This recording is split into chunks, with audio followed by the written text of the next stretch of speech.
Okay, so let's clear the bench from our last project where we were doing the suspension, the rear forks. So if you remember on the previous episode, I basically took the shocks off and discovered they were damaged, so ordering some new ones. However, while those come, I thought I might as well paint the old ones. So today's project is going to be the seat. We are taking the seat off the scooter because there's this funny white growth on there. It's like a bit of mildew or some type of fungi or something.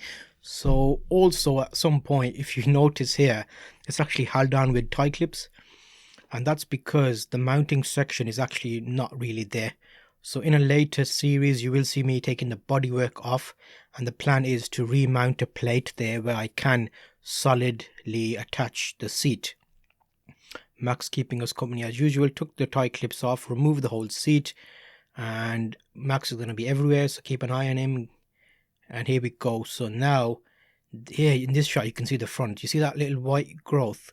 It has been undercover, and it's been a dry environment, so it's not like it's been damp or anything. Overall it's in really good condition, the seat itself. It's just that it's kind of throwing me. So for now I think I'm just going to clean that off so it doesn't grow any worse. And I'm going to show you how to clean your motorcycle slash scooter seat. Let's have a look at the back of it and underneath of it even. It actually is in decent condition overall for its age anyway. The seal around the seat section is good as well. And there's no major leaks or anything like that. So we will go ahead and sort this out. Everything else seems fine. Get the shocks out the way because it might get a bit messy. And I might attach those today actually. I'll see how that works out. But they've dried up nicely. There's a nice sheen to them. It was meant to be a matte paint, but it looks glossy to me. Anyway, back to the seat once I get these out the way. So yeah, flip that over. We're going to get some hot water, warm water. I'll put a drop of fairy in there. And just a sponge. So I'm going to give it a little clean overall first to get rid of the fungi type stuff. So let's just get rid of that. Don't put too much water on. What I was doing was using the sponge, putting a bit of water on, and then using a rag to suck that water up, because I don't want the seat sucking the water up. So you'll see there, I've basically put water on, wiped it off, put water on, wiped it off to get rid of that fungus. And this one has a pillion seat and like a little bit of a divot thing here as well in the seat. You'll see it's not a flat straight seat. So potential there for water. I will put some leather treatment on it once it dries. Leather treatment I've got is Rene Pure. I found it's the best one.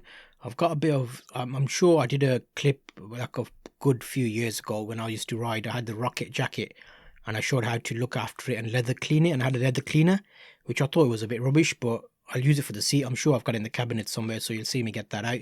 But you'll see here, even with a nice wipe and clean off, it actually got rid of most of that dirt, and it looks a bit shiny. When it dries off, it should get rid of that mildew, but we'll give it a proper clean. So let me just get that off there and get, oh, look at here. Oh yeah, I used to use these for gardening, and these are motorcycle gloves. So you know what, that's going to be another project. I'm going to restore these gloves on the way, because these were actually decent gloves, and they're a lot better than the cheap stuff I bought off eBay recently, which felt like really thin leather. So we'll see how that works out. Okay, this is the Auto Gleam leather cleaner. You basically do what I've just done. You wipe the seat down with water and sponge, leave it still slightly wet, and spray this on and agitate it slightly and leave it on for a couple of minutes, and then wipe it off with a rag cloth, like a damp one.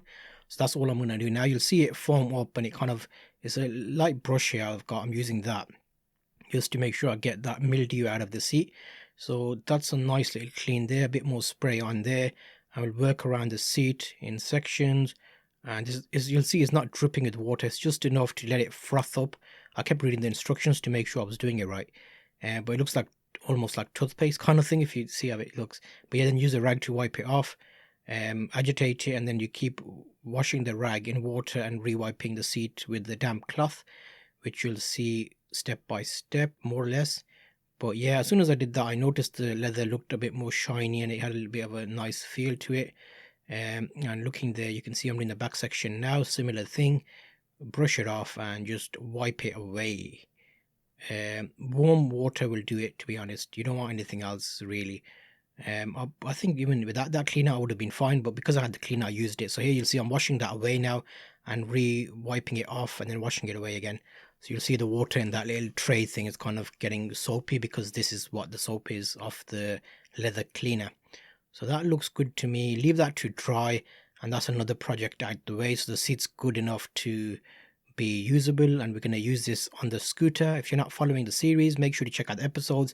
250cc scooter reconditioning, rebuilding is more of like a fancy job, to be fair. The engine works well. It started quite surprisingly well after 4 to 5 years of standing in the garage.